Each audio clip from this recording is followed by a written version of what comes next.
Olá! A gente costuma pensar em alucinações como um simples erro da mente, não é mesmo? Mas e se essa fosse uma parte da história? Nesta análise, vamos mergulhar numa perspectiva que desafia essa ideia e fazer a pergunta: o que são, de fato, as alucinações? Ok, vamos começar pelo básico, pelo que todo mundo já ouviu falar. A definição clássica de alucinação é bem direta. A própria palavra vem do latim alucinari, que significa errar. A ideia é simples. A mente comete um engano e nos faz ver, ouvir ou sentir algo que simplesmente não está lá. Essa é a base do entendimento convencional. É uma explicação que parece fazer sentido, mas a questão é, será que ela dá conta de todos os fenômenos que a gente chama de alucinação? É exatamente aqui que as coisas começam a ficar bem mais complexas e interessantes. Primeiro, vamos dar uma olhada nos limites dessa explicação mais convencional, a puramente fisiológica. Vamos ver que, para certos fenômenos, ela deixa algumas perguntas bem importantes no ar, sem resposta. Pensemos um pouco nos sonhos, por exemplo. A explicação mais comum é que eles são um efeito da imaginação, sabe? Uma espécie de cinema mental que rola enquanto a gente dorme. Parece razoável, certo? Só que isso nos joga para uma questão ainda mais funda. Afinal, o que é a imaginação? Como é que um conceito assim, tão abstrato, consegue produzir imagens tão vivas, tão cheias de detalhes, que às vezes parecem mais reais do que a própria realidade? Explicar um mistério usando outro mistério não parece uma solução muito completa, né? E aqui a gente entra num enigma ainda maior, e que tem muitos, mas muitos relatos. O caso de pessoas que veem um parente, um amigo, exatamente na hora em que essa pessoa falece, muitas vezes a quilômetros e quilômetros de distância. Chamar isso de coincidência fica bem difícil quando os casos se acumulam tanto. E o ponto crucial é este. Muitas vezes, quem tem a visão nem estava pensando na pessoa que morreu.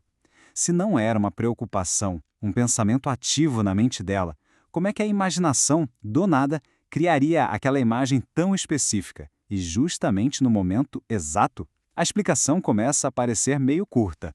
Bom, diante dessas lacunas, vamos analisar uma outra perspectiva. Conforme o entendimento do espiritismo, a chave para decifrar esses enigmas talvez não esteja só no cérebro, mas em outro lugar. Nesta abordagem, a resposta não se encontra unicamente nas leis da matéria ou na fisiologia cerebral. O cérebro, claro, é um instrumento essencial, não há dúvida, mas ele não seria a origem de tudo. A explicação proposta é que esses fenômenos todos só se tornam compreensíveis quando a gente considera a existência da alma, ou do espírito, como uma individualidade que continua existindo e agindo, mesmo que de forma independente do corpo físico. É essa entidade que percebe, e não apenas o cérebro. O interessante aqui é que, dentro dessa visão de mundo, nem toda a visão é a mesma coisa. É preciso fazer uma distinção que é fundamental entre os diferentes tipos de fenômenos que a gente costuma colocar no mesmo saco da alucinação. O que é realmente fascinante aqui é essa distinção. De um lado, teríamos a visão real, que seria a percepção de um espírito externo, ou seja, algo objetivo. Do outro lado, a alucinação verdadeira, que seria a visão de algo subjetivo, algo que vem de uma impressão interna do cérebro. São duas causas completamente diferentes para fenômenos que podem parecer muito, muito parecidos. Ah, e aquela história de ver demônios, monstros, figuras estranhas? A explicação aqui se desdobra. Pode ser sim um produto da nossa própria imaginação, que é alimentada por histórias, por medos, mas também apresentada a possibilidade de serem espíritos brincalhões ou até mal intencionados que se mostram com formas bizarras só para assustar ou se divertir.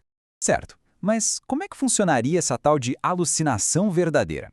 Para explicar o mecanismo, a teoria usa uma analogia bem poderosa, a do cérebro funcionando como um grande arquivo de memórias.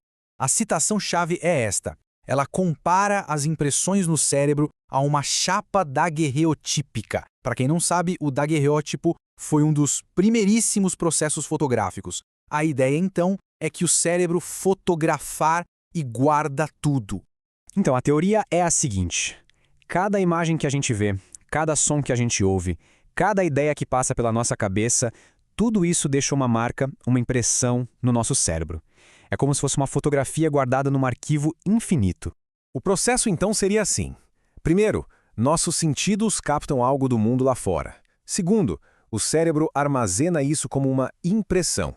E terceiro, e aqui está o pulo do gato, em certos estados, como no sono ou numa febre, a alma meio que desprendida do corpo para de olhar para fora e começa a olhar para dentro, lendo essas imagens que já estavam arquivadas no cérebro. E este é o ponto central. Na alucinação verdadeira, a alma não está percebendo algo novo no mundo exterior. Não, ela está revendo uma fotografia antiga, uma memória, uma impressão que já estava guardada ali, no seu próprio cérebro. É uma visão interna e não externa. E essa mesma teoria é usada para explicar as chamadas ideias fixas.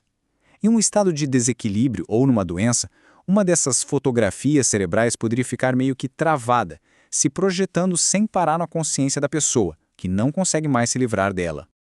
Então, para a gente fechar o raciocínio, o que vemos é uma redefinição completa do conceito.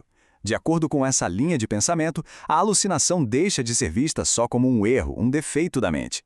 Ela se torna, em muitos casos, uma forma diferente de percepção. Às vezes é a percepção de uma realidade espiritual, que é externa, e em outras é a percepção de uma realidade interna, desse arquivo imenso de impressões que a gente carrega no nosso cérebro. Isso tudo nos deixa com uma pergunta para refletir. Se a mente pode perceber realidades internas e externas de formas tão diferentes, será que a realidade que a gente conhece, essa que é filtrada pelos nossos 5 sentidos, é tudo que existe? Ou será que ela é só a pontinha de um iceberg de algo muito, muito mais vasto? A questão fica no ar. Agradeço a companhia nesta análise.